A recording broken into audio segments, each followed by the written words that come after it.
apocalyptic writing that almost became the final chapter in the New Testament.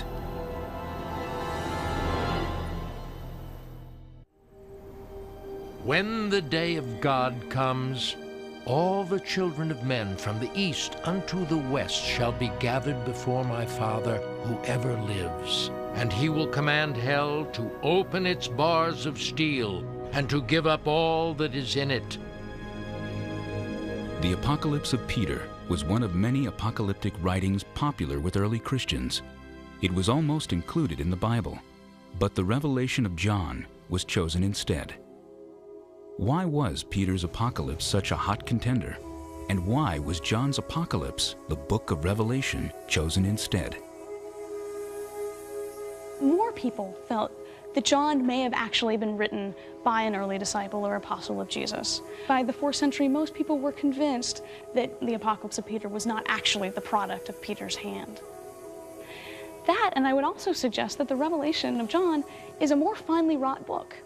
It's simply a better piece of literature. And the Apocalypse of Peter is more of a cobbling together of other people's visions, and it's less original, less finely wrought, and in some sense, less beautiful. In the first 3 centuries after the execution of Jesus, the Romans were torturing and executing not only Christians and Jews, but all those they believed to be enemies of their empire. It was during these days that tales of the end times, called apocalyptic writings, began to appear. The word apocalypse is a Greek word that means unveiling or revelation. And an apocalypse is actually an unveiling of heavenly secrets in its theological definition. It's God opening heaven to reveal something. Apocalyptic writings were suppressed by the authorities because symbolically they presented dangerous ideas, like the defeat of imperial tyrannies such as the Roman Empire. And the revelation usually is about how soon is the end of the evil age that is all around us, this age of injustice and impurity and violence. It's not about the end of the world as we use the expression, it's about the end of evil. How long, O Lord, will it go on? God will overcome someday, but how soon? We often see people writing apocalypses around times of great persecution. This is true of John's Revelation in the Bible, as is true for the Apocalypse of Peter.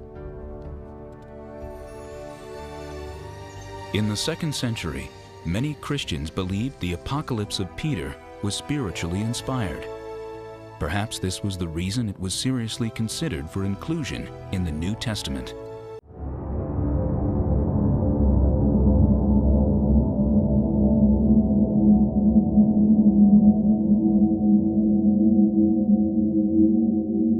When Eusebius talks about the books that are accepted, disputed, and rejected, in the disputed columns, in other words, ones that could go in or out, he puts the Apocalypse of Peter and admits that it was very, very popular. In fact, he has more doubts about the Apocalypse of John, which is the one in our New Testament we call the book of Revelation. He's very unsure about that. But the Apocalypse of Peter is really one he seriously considers.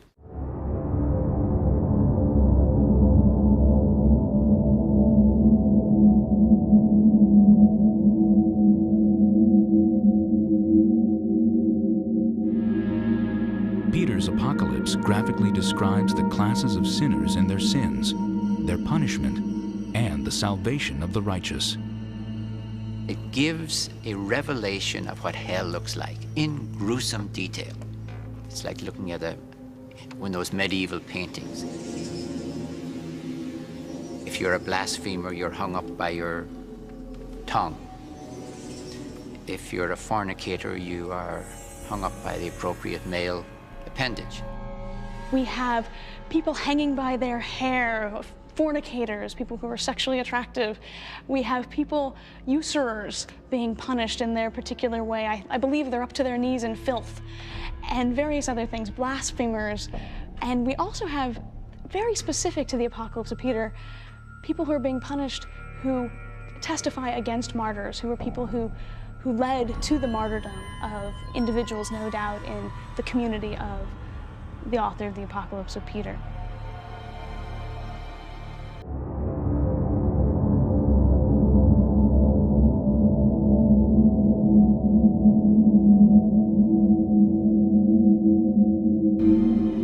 Peter's Apocalypse suggests there is a way out of punishment for evildoers.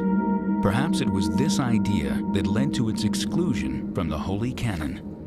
One idea in there, that after hell and heaven are established and there's a perfect world, if those in heaven look down and see hell and the evil one suffering there, and they ask God for universal redemption, to take everyone out of hell, they will get it. Now, this is an extraordinary idea. Peter, in the story, asks Jesus about this. Why are there so many people suffering down? And he's very worried. He can't accept it. He can't be sort of vengeful and say, well, they had it coming to them. So he wants to know, how can this be? You've got a merciful, forgiving God, and these people for all eternity in hell? And Jesus says, well, it's like a secret. I'll tell you the answer, but you can't tell anyone. The answer is they will all get out. But don't tell anyone, because they'll just commit more sins. That's a forbidden idea, not just a forbidden book. It's a forbidden idea, because if you were to tell people they could get out of hell, then everyone's going to say, well, you can do whatever you want.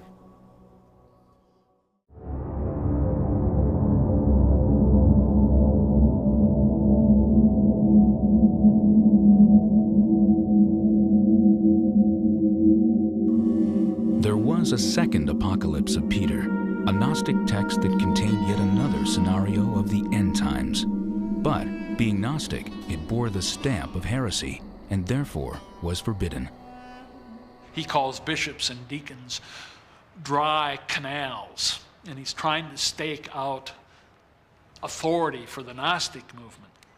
But the greatest feature of the Gnostic Apocalypse of Peter is this description of the death of Jesus, in which a human body is being crucified, but the real Christ is standing off to the side, laughing and mocking at this attempt to kill the Son of God, when of course in Gnostic ideology, the real Son of God never was human. In fact, many other popular writings, like the life of Adam and Eve, the Book of Enoch, and the Infancy Gospels, were never seriously considered for inclusion in the Holy Bible. They are but a sampling of the hundreds more that are known today. Perhaps there are still more yet to be found. Possibly another ancient scroll lying undisturbed in a Holy Land cave, a book buried in the hot, dry sands of North Africa, a manuscript lost in a dusty stack of books somewhere in a long-neglected library. We have to remember that the books that we have outside the New Testament are just random. They happen to survive. There are probably dozens more, hundreds more that are gone forever. The Gnostic texts are finally coming to the attention of people. They were texts that were hidden away, they were buried in the sands of Egypt. There are Greco-Roman and Jewish and Christian, Islamic, Cathar materials all together in these texts. I think when we only have the canon to work with, we tend to see early Christianity very, very narrowly. And the reality is, when we go back and we look at just this amazing variety of texts, that we understand that people had various different ways of looking at who Jesus was, what his relationship to God was, what his relationship to the individual believer was. And that, to me, is the tremendous loss of only having a select few books which have traveled through history in the canon.